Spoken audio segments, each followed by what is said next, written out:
I view that as a competitive differentiator, right? Nice. Right? Like, be transparent, be upfront, be trustworthy.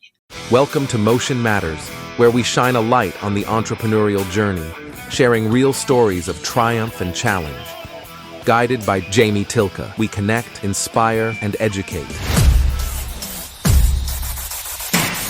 This is Motion Matters. Hello, and welcome to another episode of Motion Matters. This is the entrepreneurial podcast where we talk about the trials and tribulations of entrepreneurship. And today, I have Phillip Hulme with me, and we are prepared to have an incredible conversation about finance.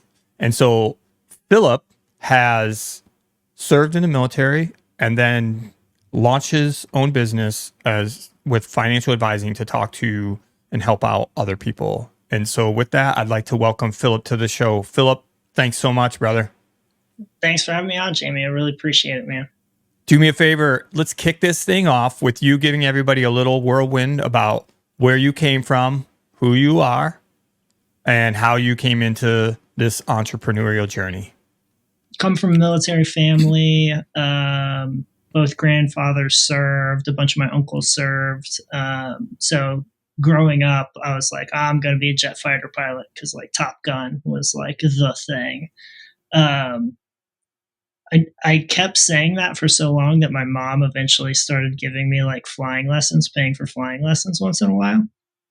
And I got up there, and it was the most boring thing I'd ever done.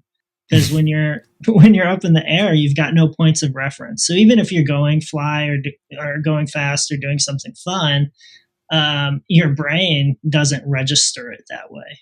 It just feels like you're not moving at all, almost. So then I'm like a teenager. I've got no direction. I don't know what I want to do. I had like kind of messed off my first couple years in high school. And then I was like, all right, well, now I've got to like consider going to college or something. And so I started like, taking honors and AP classes because you get like that GPA boost and everything. Mm-hmm.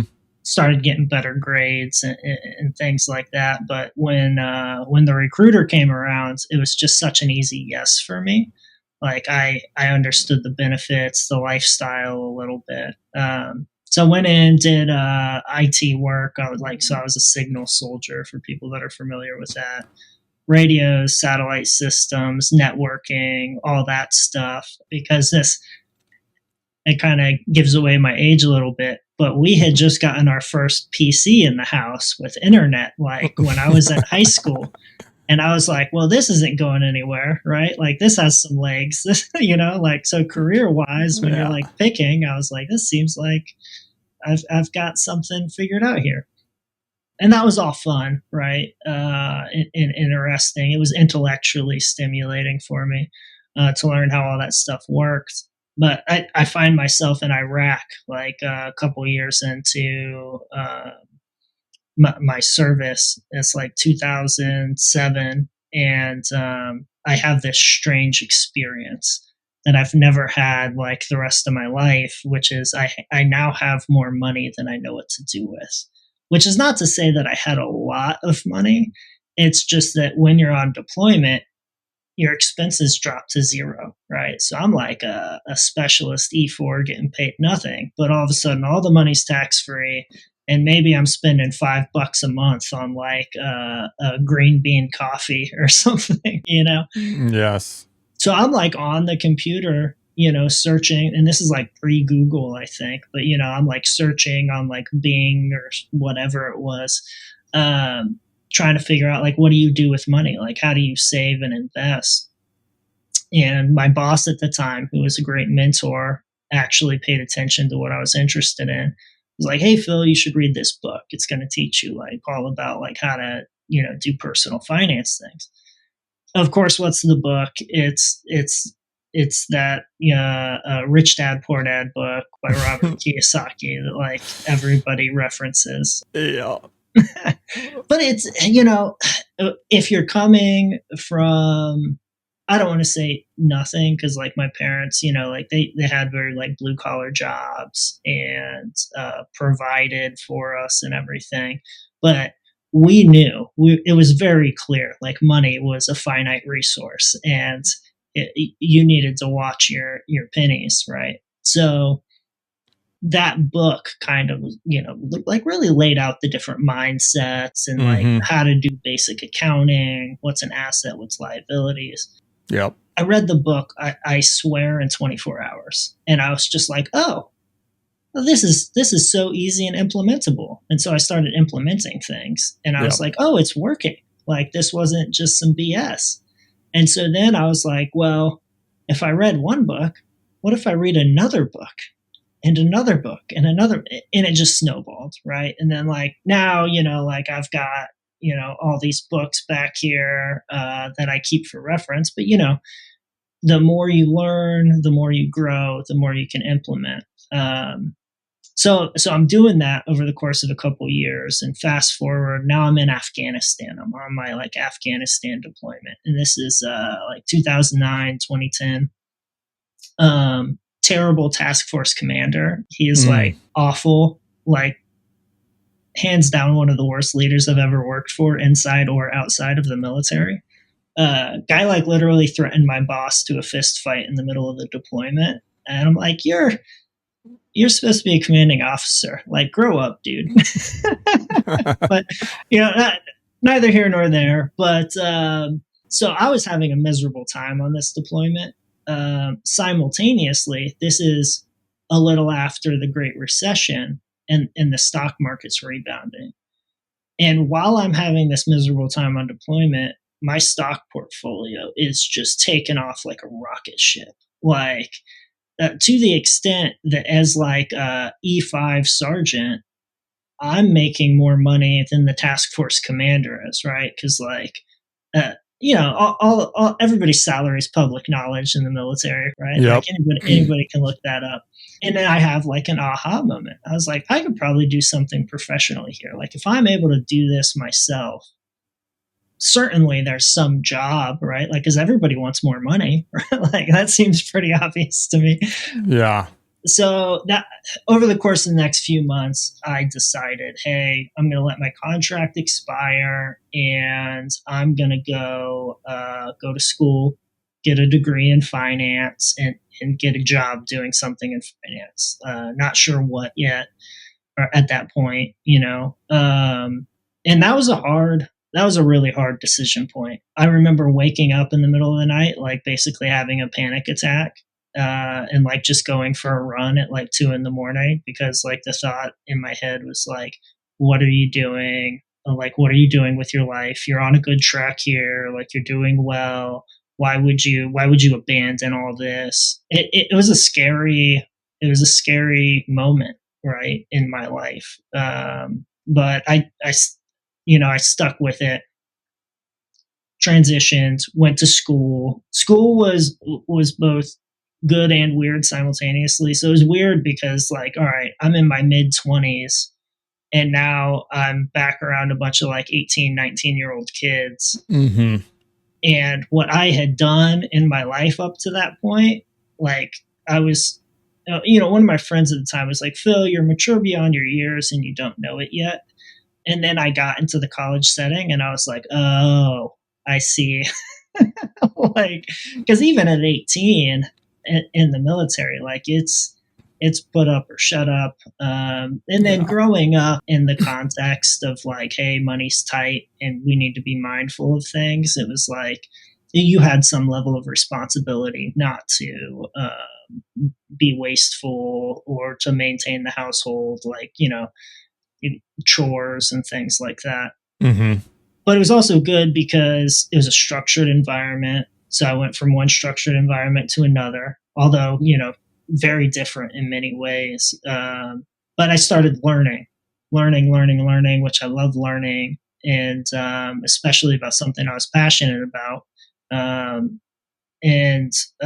then all of a sudden the aperture really opened, like as I was around other people who were interested in finance and like doing work in finance. I thought like this was the world of finance. No, it's like beyond imagination all the different types of finance roles that you can do professionally out there. And I've always been one to be like, hey, we'll just try something out. And if it doesn't work, then we'll try something different. Mm-hmm. That's And good. so, yeah, you gotta be willing to experiment. You've got to be willing to like take a few bumps and bruises along the way. Otherwise, you're never really going to know if you like or dislike something, like the flying story or working for that particular commander. I could have opted out in all sorts of different ways and never tried those things. But if you never try, you're never going to grow and learn or anything like that. So long story short, get my undergrad degree, went straight through and got my MBA. I didn't realize it when I started going to school, but all that leadership experience from the military counted towards the leadership experience that they look for the MBA. And they even told me, they're like, Phil, your leadership experience is way better, than a typical corporate leadership experience. And I didn't really think anything of it at the time. I was just interested in like, oh, I've checked the box. Cool. I can get the MBA and get the better paying job. Mm-hmm. But then when I got into corporate America and I saw people that were like 10 or 20 years my senior with less leadership experience than me, I was blown away. I was baffled. I mean, like people in their like mid 40s to mid 50s who maybe had like 1 to 3 reports their entire career.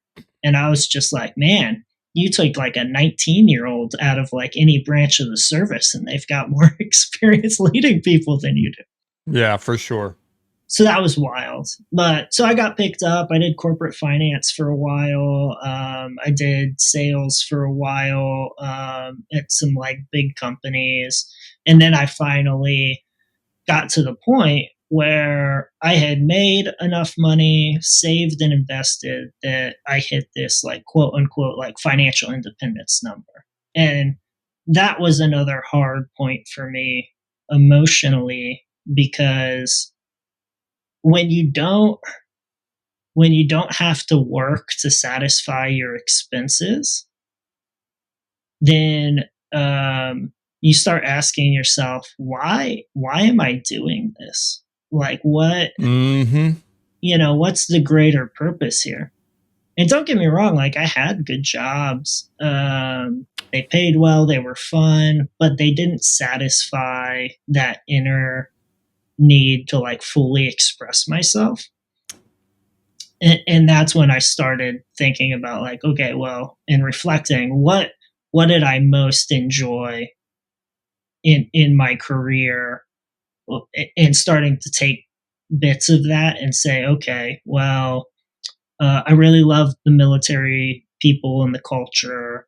I really love finance. I did sales for a while, so I like the interpersonal aspect of that. And that's how I landed on, okay, well, I want to be a financial advisor and I want to give advice to people who are in the military or were in the military. Because again, coming from like a military family, that's like part of my story, part of who I am. Like I understand it really well. So I get to this point where I start interviewing with different companies, and it quickly becomes apparent to me, that's nice, you want to help, but how are you going to make money for us? Like that's what they want to know. Like if you go be a financial advisor at one of these other big firms, and the barrier there is they're looking for investable assets that they can manage money and take a fee from. Right? Well, if you think about your typical like veteran or retiree, it's pension, it's disability, it's VA benefits. It's not, oh, I got paid so much that I've got this giant nest egg. It's these other things. And so by virtue of that, all these established firms are basically saying, we won't give access to veterans for our services because you can't pay us how we want to be paid. And I was like, that's so effed up. Mm-hmm. And so when I really understood that, that's when I was like, you know what, I'm not going to go work for somebody else. I'm just going to start my own business. Boom. Again, I say it like it's an easy thing, but it wasn't an easy thing, right? Like, no, well, look, I'm just going to jump in real quick here. Yeah. We're going to continue this conversation where you left off, but I just want to say it's interesting.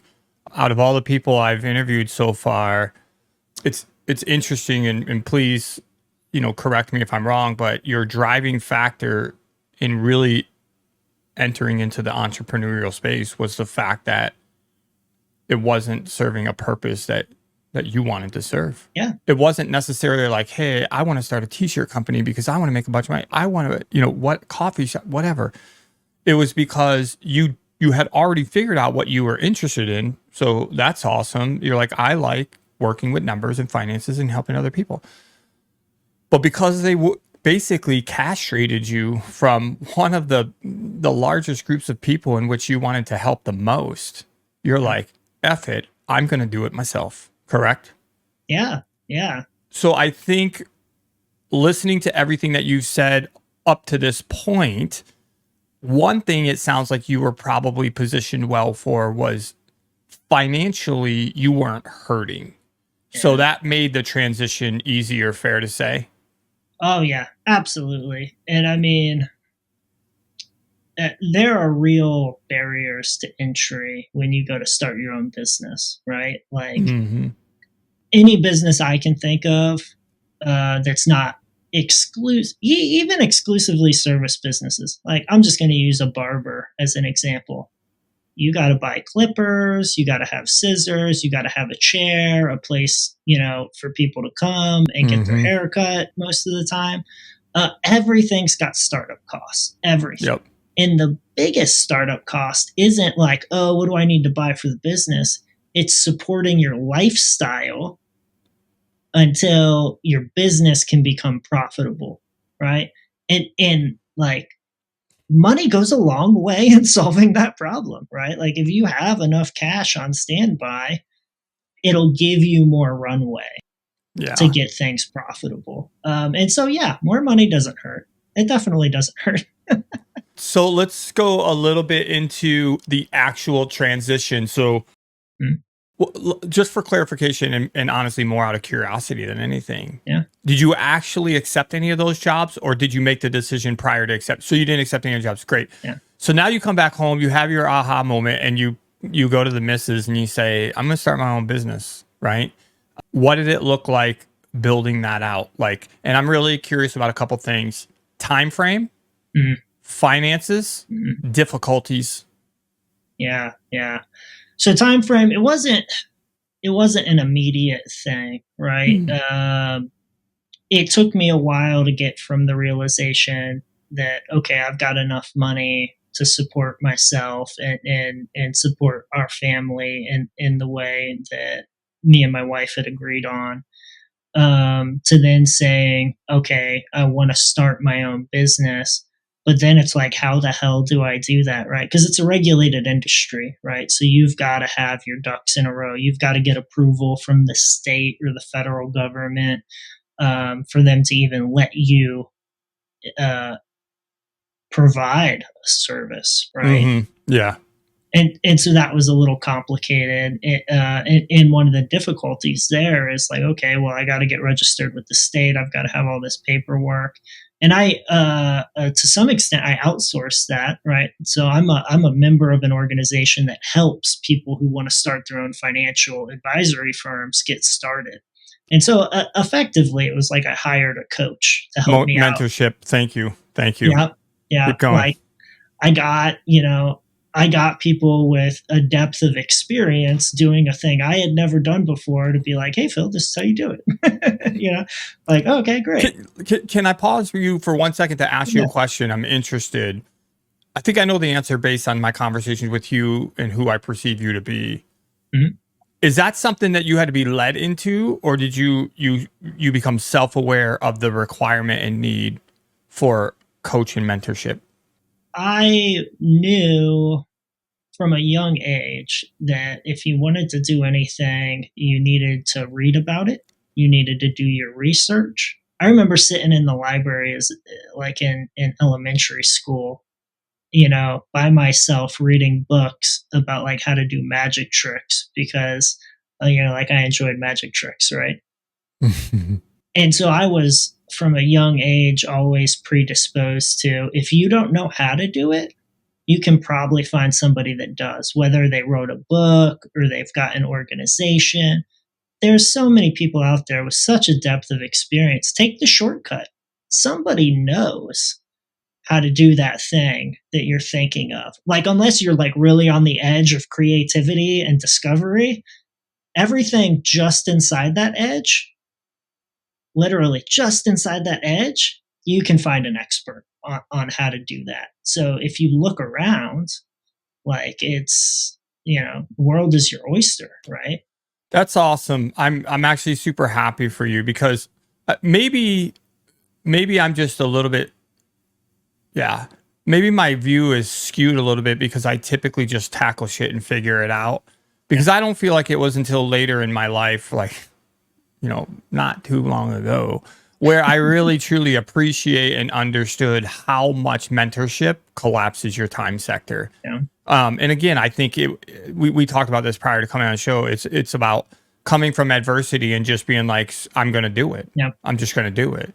But I love the fact that you recognize that, as you clearly just said, at a younger age. And then obviously as you grow up, you continue to grow in your belief that matters. Because in and of a nutshell, and the reason why I'm driving home this point and asking you these questions for people that are listening to the show, because I would argue it needs to be in one of the top, if not the top consideration for starting anything, right? Is like, do I pay this person X number of dollars in order to be able to help me better understand, facilitate, implement, yada, yada, yada, yada, in order to be able to achieve my goal? And I think when we start from that, particularly if you're at a financial scarcity, which you are not yet, another thing that you set up successfully, congratulations, kudos for that, is that, what do you mean I got to pay you $5,000? What do you mean that's going to cost me $1,000 a month? What do you, and it's just like, and I feel like I'm beating a dead horse because it's come up in conversation so much recently, but I always ask the person, like, particularly recently I spent 10 G's, right? Mm-hmm. It's the most money that I've spent on a single thing, but people in and around me were like, bro, you did what? And I said, listen, here's my question for you. If I spend $10,000, but in the next 12 months I make 100 grand, is it worth it? Yeah. Yeah. Right. And so I said, the problem is you're just thinking about that right now and the pain that it takes to release that, the pain that it takes to generate it. And I got all that, but that's what's inhibiting you as part of your ability to be able to go after your dreams and aspirations. And so anyway, I don't want to, beat that down too much, but I just think it's very interesting that you recognize that.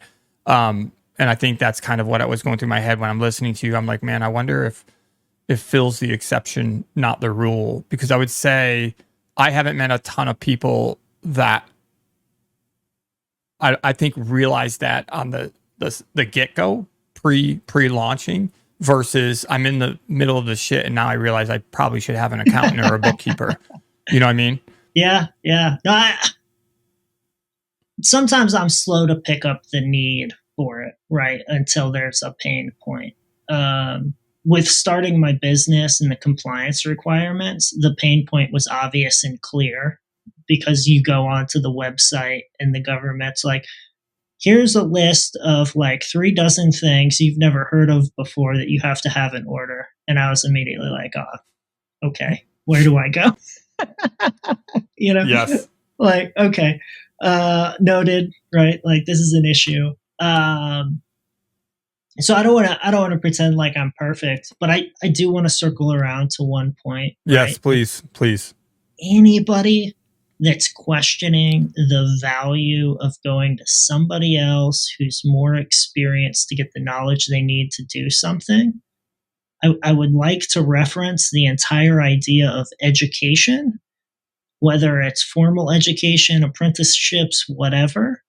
How many billions or trillions of dollars get poured into primary education, secondary education, Mm. and the whole concept is here are people with more experience and wisdom and knowledge than you have currently, and you are paying to have access to those people to speed up that learning curve, right? Yes. Like that's it. Like Yes. so every almost, but nearly everybody in the United States has had experience with this. But for anybody that didn't go beyond high school, it's just that they weren't paying for it. Everybody in their community was paying for it through their property taxes because they were like, "Dear God, we need educated people around us. So we'll foot the bill for your kids to go get educated because we need, a minimum level in society, right?" So it's not that it's not that far stretched or that far out there to go seek out experts that can help you. Yeah. We've all done it in that context. Now it's just as adults for specific reasons, right? And that should be more motivating because now it's something you're personally interested in. So you should be willing to pay to get some help with whatever it is you need help with. That's just my 2 cents on that. No, I thank you because I drive that point home a lot, and so having somebody else reiterate it, I think just helps validate the importance, right? It's one of the reasons why I bring it up all the time because I think it's a sticking point for a lot of people, and I think you articulate it very well. Let's get back into your story. And so here we are. Phillip realizes that he has a very specific niche group of people that he has, purpose to want to fulfill them. And so you decide you're going to start your own business, and now you're hiring mentorship because you need to expedite the timeline. Roughly how long between the time that you made the realization that you were going off on your own until the time that you started actually providing services? Just ballpark, what was that? Probably like 11 or 12 months. There's Okay. probably about a year timeline where I was like, okay, I want to do this. I'm serious about doing it. What can I do to set myself up to be successful, not just launching the business, but making it to profitability, right? Yeah. And I perceive that a lot of people, when they go to start their own business, a big reason so many entrepreneurs don't make it, right? Like beyond that 2-year mark, is they didn't have the cash runway to allow themselves enough time to build a book of business where they could be profitable and start paying themselves. Yep. I just view it as like a mathematical equation, right? And this is the finance side of me coming out, right? So I went and looked at the data because the government keeps incredible data on small businesses and their profitability levels and how often they succeed or fail. And what I found for financial advisory businesses is the average break-even point was 2 years.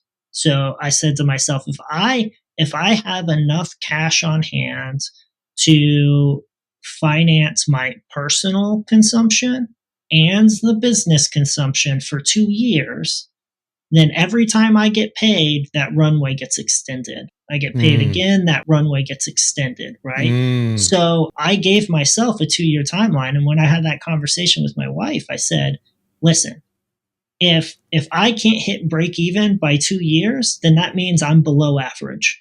And if I'm below average, then I've got no business serving this population. They deserve better, right? Yeah. And what I found was that runway took a lot of anxiety off the table. It made it to where I didn't have to be as salesy or as pushy. I could accept the clients I wanted, reject the ones that weren't a good fit, which I think ultimately fed into my success to some degree. But about a year into it, I saw the light at the end of the tunnel, and I was like, this thing's going to not just break even, but start making me money as a business owner. And I told my wife at that point, I was like, I'm never going back. Like, this is too rewarding for me. Mm. And it's crazy to say that from a financial perspective, because I would be so much better off financially if I had just kept working. Yeah. Oh man. The first, Well, it's delayed gratification, brother. yeah. And the realization of that, and are you willing to put in the work in order to be able to do it? You know what I mean? And you did. Yeah. I think your plan is great. It's much more methodical. I think I'm intrigued. Maybe not everybody else listening to this will be as intrigued. I think the reason why I'm intrigued is because I probably did the exact opposite of you. I'm not saying that that's the preferred method. In fact, I think it's probably not. Particularly if you don't maybe have the willpower to go through a lot of really literally and figuratively shitty circumstances. But yeah, so for me, I didn't have the runway, and I was constantly laying pavement while the cars are trying to come down the road, right? And it's like, that's stressful because then I'm trying not to get hit, right? And then I'm trying to lay it down fast enough, but not burning myself at the same time. And it's hot and I'm tired. I'm running out of water and shit, you know? So good job for you, man, doing that. In fact, when I was listening to you, this is the last thing, and then I want to transition to another question I have for you. One of the things that I tell my kids all the time, and I say to them, in my humble opinion, there's two things in life that will stress you the hell out, and that's money and relationships. So if your money is straight, you just got to worry about whether or not you want to hang out with those people. And that is a fantastic place to be in. And so as I'm listening to you line out how you came into your entrepreneurial world and all of the steps that you took, precautionary preparation, and I'm like, man, Phillip reduced his financial stress. This dude went in the opposite and went in with maximum financial stress. Again, not recommended, but I'm still here. So that's awesome. Congratulations. Great job. And I hope that people are listening. You know, everybody's circumstances are different, but it just made me think about that. I do want to riff off of that for a second, which is, right. So I got an MBA degree and I'm a big finance geek, and there are finance companies out there that are called leveraged buyout firms, more popularly known as like private equity firms.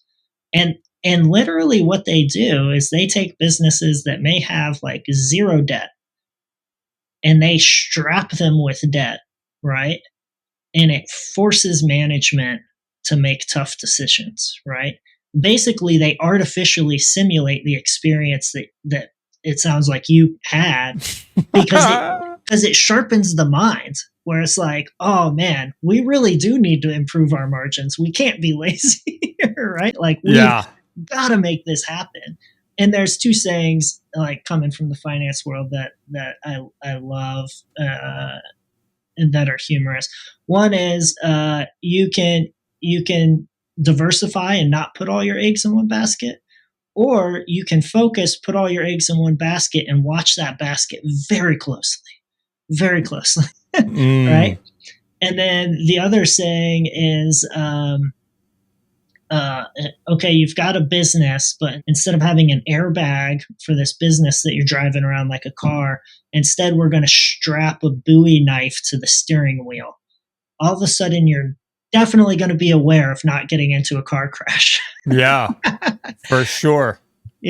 And there's pros and cons to both approaches, right? So like, I'm no, clairvoyant person on what's going to work for each person. But I do believe that depending on your personality type, one approach is going to work better versus another approach. That's what I was going to say. So concur. Yeah. I didn't do that intentionally. I did it as, it's, to your point, it's part of who I am and product of my circumstances and stuff like that. But I definitely think I perform differently. In fact, I don't think I know, because I've had several tests ran through the military and stuff on, that typically in high stress situations, I just the outcome, I perform better. It's crazy. Yeah. I don't want that per se, but unfortunately, it's the way it is. So I'm not going to hate on it. I want to switch though. Let's switch, and Yeah. I want to just talk about what are you doing today, because I want to leave a little bit of time, and we've been on for a little bit. Talk to me about what your business looks like right now. Who's your ideal customer? What services do you offer? Like, let's dive into that a little bit. Yeah. So my company is called Stars and Stripes Financial Advisors. I serve service members, veterans, and their families. Anybody that's been in the military will immediately recognize we get paid different, our benefits are different, the lifestyle is different. It is a unique culture, right? So when I started the business, I was like, hey, I'm well positioned to understand this versus somebody who's a financial advisor who's never come from that community or been part of it. They don't know what an LES is. They don't know how pensions work. What's the VA? How does that actually affect anything? There's so many nuances there, right? And by virtue of focusing on that niche, I've been able to take on clients from all over the country and actually across the world, right? Like, as you know, you get stationed in Europe or Asia or whatever. So that's been a fun thing for me. Is like, all right, well, like one day I'm talking to somebody in Southeast Asia, the next day I'm talking to somebody in like Central Europe, and that's a lot of fun. So I'm definitely in that growth stage, right? I've been in business just over 2.5 years now, and I could see potentially it being like another 2, maybe 3 years before I start hiring more people, right? Because I'm a solo firm right now, and my big audacious goal, if you will, is to be the USAA of financial advisory services to the military, right? Like I believe that there's such a deep need that's not being met, that that's the level of potential that I see in our community for that, right? So as long as there's somebody out there in the military that needs financial help and isn't getting it from the big incumbents, then I'm going to keep driving, right? And I'm going to recruit people to my cause, to the best of my ability to make that a reality. So that's kind of the direction I'm heading in. That's what I'm thinking about, and that's part of my purpose is making sure that Joe Snuffy isn't going out and getting a 20% loan for his muscle car, or getting taken advantage of by some like fly by night insurance company that's just outside of the post gate or whatever. That's awesome. So, sorry, I want to inject there a little bit because I want, if it's okay, can you just go a little bit, at least like maybe wave tops on what does it mean to provide financial services for somebody? I mean, clearly you're helping them manage their money, but I'm saying, like, what are the layers of that? So there's, I call it wealth building TTPs, right? And this is kind of like getting into the operations a little bit. But tell people what TTPs are, because I know what it means, but not everybody else does. Yeah. So tactics, techniques, and procedures. Thank you. And so it's part of our vernacular, right? Coming from the military, and it's basically like, here are the steps that you need to take in order to get from my life as a financial wreck to I'm financially independent and can retire, right? And it's a pretty well trodden path, right? And you can make variations here and there to accommodate for your personal circumstances. And sometimes those are little variations, sometimes those are big variations. But it's so important to do that. To your point, to get rid of that big stressor in life, right? And the problem is, so few people know how to do that. They don't have the knowledge because they weren't taught in school. there's an aversion to going out and getting a coach or an advisor, right? Because, oh, why do I need to pay for, whatever? So to that extent, I've tried to make the services as accessible as possible. So I tell people, like, there's 3 ways to engage with me. There's hourly financial advice, right? So let's say you're an E1 in the military who's just starting out, just got done with basic training, and you just want somebody to say, how much do I need to save? Where do I need to invest it just to get started, right? Like, I wanted to make it as accessible as possible because like, you get the most bang for your buck when you start out early. So I was like, an E1 should be able to afford an hour or 2 of my time just to get started. And when things get more complicated and you have more questions, come back. Too easy, right? Yep. So that's bucket 1. Bucket number 2 is comprehensive financial planning. So this is somebody who's like, hey, I want a roadmap. I want a full plan. I want to know how to get from A to B to C. I want to look at my taxes. I want to have an estate plan. I want to look at my insurance.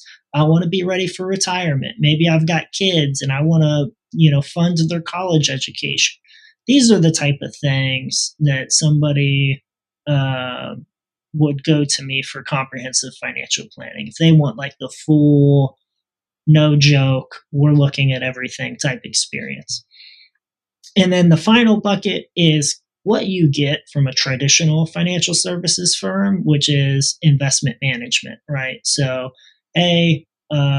you, financial advisor, take my money and invest it for me because I don't have the time, the interest, or the know-how to do this, right? Or for some people, they just don't trust themselves because they're going to like YOLO it on like the next, thing, right? That's this guy.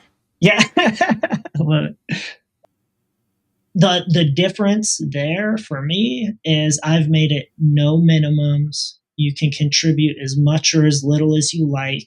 And because I think that's a big access barrier, right? There's so many people out there that would do that, except you go to like a Morgan Stanley or Merrill Lynch and they're like, okay, we'll do it if you have 100,000 plus. Yeah. And it's like, well, Joe Snuffy in the Army does not have $100,000 to get started with you. And so I just thought that was upside down and backwards, because if I've got like 100 to 500K, I've already got the basics figured out. Yeah. I've got more than the basics figured out. So are you really providing advice? Not really. You're just investing somebody's money for them. And that's not. So I think there's like a gap between what people like hold themselves out to be and what they actually provide. And there's I was getting off topic a little bit, but there's a community that's trying to push for basically like a truth in marketing law or regulation to basically make these big financial services firms say, hey, no, we're not advisors, we're investment managers. Because when they hold themselves out to be advisors and then people don't get advice, that's messed up in my opinion. So on bucket number 3, if somebody, it's typical in the military, somebody might reenlist and let's say they get a $25,000 bonus. And they come to you and they say, I have neither the time nor the interest. Phillip, can you handle this for me? Is that a percentage-based pay, or is that like a monthly management fee? Yeah, so the investment management is a percentage-based fee. Okay. The hourly and the comprehensive options, that's like somebody pays me directly. Fees. Yeah, exactly. Because again, going back to I can afford to pay for the advice if I pay for it like I would a plumber, an electrician, a lawyer, a CPA, but I may not have the investment portfolio for you to pull everything from that to pay your fee, Mr. Advisor. So it's just a more accessible pricing structure. Yeah. So people from our community can actually get the advice they need. Yeah, no, that's awesome. That's great. Just one layer more on that, if you don't mind. So I'm actually educating myself while I'm listening to you. Yeah. So are those percentile fees off of the money contributed or the profits discovered? So it's based off of the amount that's managed. Okay. So So 25 grand, you're gonna take a percentage of managing that 25 grand. right, yeah. And so like my fees are like 0.85% starting out, right? And it kind of ratchets down as the account value goes up. Okay. So let's say, and I'm just making up numbers here, but let's say that 25,000, right? I'm going to grab my calculator because I don't know Do that it. off the top of my head. So 25,000 times 0.0085. So that's assuming the account balance stayed level throughout the year, which it's not. But Yeah. let's say your average balance throughout the year was 25,000. Then that'd be an annual fee of $212.50. Does it get paid monthly or quarterly or how? Monthly, right? So basically, it's a daily average, right? So, like, let's say it's January, you've got 31 days in January, and you say, what was the value of the portfolio on each one of those days? Divide it by 31, and then multiply it by 1/12 of that 0.85%. Yeah. And that's how the math actually works out. So, your fee for January is going to be roughly a twelfth of that $212.50, right? And it pulls straight from the actual portfolio in that service model instead of you writing a check for it. Okay. No, that's super helpful. Because I know during probably discovery calls and stuff like that, you most likely go over a lot of these things, but Oh yeah. these are some of the things that people are super interested in, man. And then you go through the thing where it's like they want all my information, and then they feel like they're being lured into it. Like, I'm hoping that something like this podcast show would alleviate that, right? Because they're getting a little bit more in glimpse into who Phillip is, what your passion is, et cetera, et cetera, et cetera. But yeah, I appreciate you answering those questions because sometimes people don't want to answer them because they feel like, well, I want to explain that during the call. And it's like, dude, I just want to generally know. Like, in fact, my takeaway from your conversation is it's 1%. Like, I realize that the bigger the portfolio gets, the less it comes down, but that's easy math you can do in your head. Hey, if I have $100,000 and Phillip is managing it and it generally is somewhere in and around that, he's going to charge me $1,000 a year. Okay, fine. Now I know. You know what I mean? Transparency to me is so huge. So literally on my website, I've got a whole tab and it's just a pricing page, right? Because I want it to be in everybody's face because I view that as a competitive differentiator, right? Nice. Right? Like, be transparent, be upfront, be trustworthy, right? Like, and again, going back to the military thing, right? Like, in leadership, the number one most important factor is trust. Yeah. I need to provide purpose, motivation, and direction in an atmosphere of trust. And if I can't do that, if I can't do those simple things, I've got no business being in business, in my opinion, right? And I should treat my clients like that. I should treat my employees like that, my vendors, whoever, right? Like, that's table stakes, in my opinion. Yeah. I love it, man.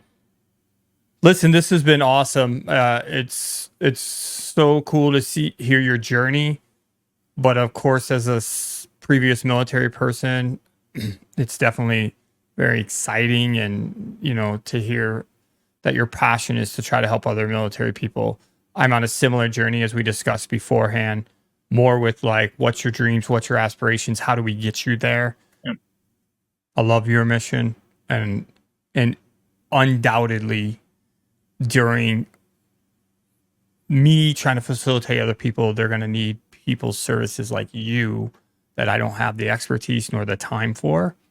And it would be great. So anyway, I just want to ask you if there's anybody out there that's listening and they do have entrepreneurial aspirations, is there any particular book or a podcast or any type of educational thing that's really resonated with you that you would like to offer as, a tip, if you will?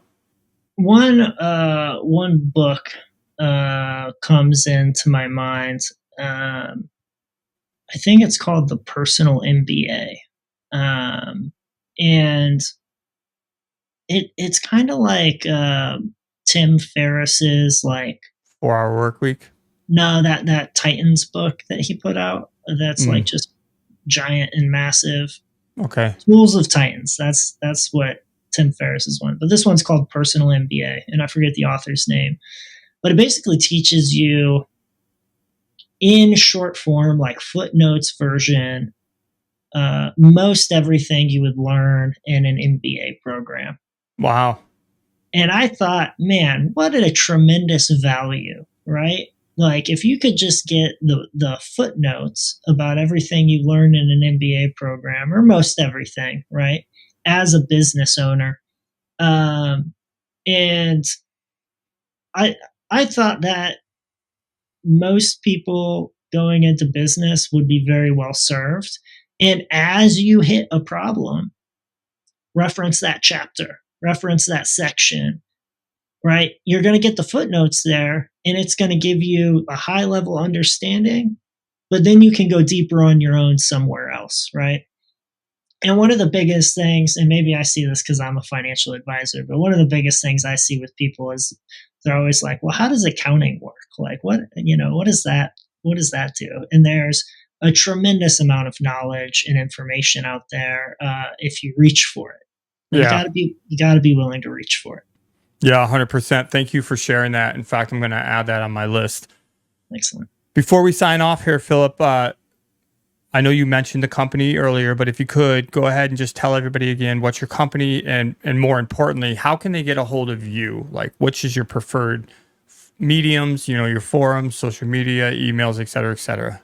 So the company's name is Stars and Stripes Financial Advisors. I went with that name because I've just got a tremendous amount of patriotism. Yeah, and like I'll never forget being in basic training, and they've got you out there, and they're playing the national anthem, and you're saluting the flag for the first time. It just gives me goosebumps thinking back to that, because it means something different all of a sudden than when you were growing up.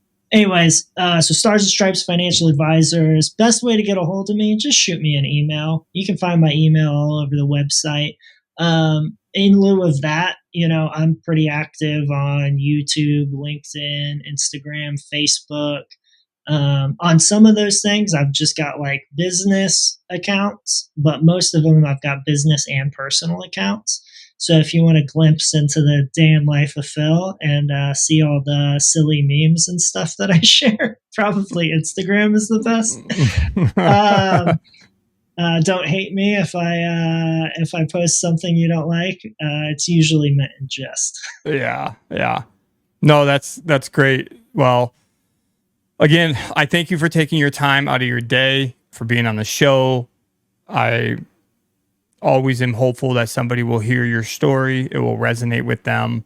And in this particular instance, given your background and both of our passions towards trying to help military people, I'm hoping that, this brings you some additional clients in which you really can try to help affect their financial future. It's super, super important and super, super needed, as you already alluded to earlier. So yeah, just thanks, Phillip.